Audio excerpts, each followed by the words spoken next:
السلام عليكم ورحمة الله وبركاته، حبايبنا واعزائنا المشتركين معانا في قناة الدكتور. النهارده واحنا في صيدلية الأمانة، أنا كنت معدي بالصدفة لقيت عم مختار. تعالى يا عم مختار يا حبيبي، تعالى.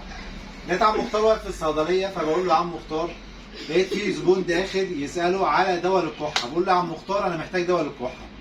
طبعا عم مختار راح يجيب له دواء للكحة، فحتة دواء الكحة ده عرض لأمراض كتير ممكن تعمل كحة.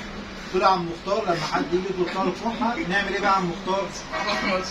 يعني نديله الدواء الكحة اللي هو عايزه. نسأله الأول الكحة دي معاك بقالها قد إيه؟ بقالها يوم، بقالها اتنين، بقالها شهر، بقالها شهرين. الكحة دي بتزيد بالليل، بتزيد بالنهار، بتزيد لما تيجي تنام ولا إيه؟ وطبعا الكحة لو بقالها معاه فترة طويلة الأفضل اللي هو يستشير طبيب، ما ينفعش ناخد أي أدوية وخلاص ونروح. وقلت له يا عم مختار احنا نسأل المريض الكحة دي لو بتزيد بعد الأكل، لو بتزيد ساعة ما يجي ينام، لو بتزيد بعد كان حاجة مقلية، حاجة مشطشطة، يبقى غالبا يا عم مختار ده ممكن يكون عرض لارتجاع المريء عاملة كحة مستمرة مع المريض. فنوجهه نقول له روح للدكتور جهاز هضمي. طب افرض الكحة دي يا عم مختار جايله مثلا يعني مع رشح، مناخيره تعبان، في رشح ولا حاجه، في بلغم بينزل، يبقى ده غالبا الكحه دي مرتبطه بالجيوب الانفيه، فنوجهه لدكتور انف واذن.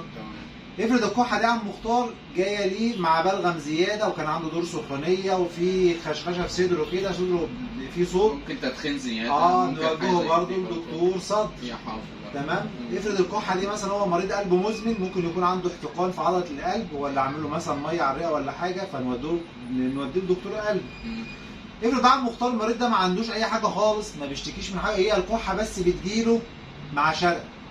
طب نساله انت مريض ضغط ولا حاجه؟ طلع مريض ضغط وبياخد ادويه ضغط. افرض طلع بياخد حاجه زي الكابوزايت او الكابتوبريل، الحاجات دي بقى عم مختار هي بتعمل كحه برضه، فهنوجهه لدكتور القلب عشان يغير له ادويه الضغط. مش كل ادويه الضغط يا عم مختار، في ادويه معينه بتعمل كحه مع المريض. فلو لقيناه بياخد الادويه ديت هنوجهه لدكتور القلب يغير الدواء بتاعه، ونبدا نديله العلاج المناسب ليه علشان العرض اللي ظهر او السايد افكت اللي ظهرت بتاعت ايه؟ من الضغط، من ادويه الضغط.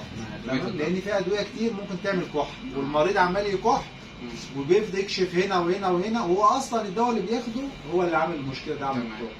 وبالتالي يا عم مختار مش اي حد يجي يقول لك انا عاوز دواء كحه نديله اي دواء كحه، المفروض نشوف الكحه ديت سببها ايه وندي لها العلاج المناسب. عن السبب الاول، عن السبب، لان الكحه دي عباره عن عرض لامراض كتير.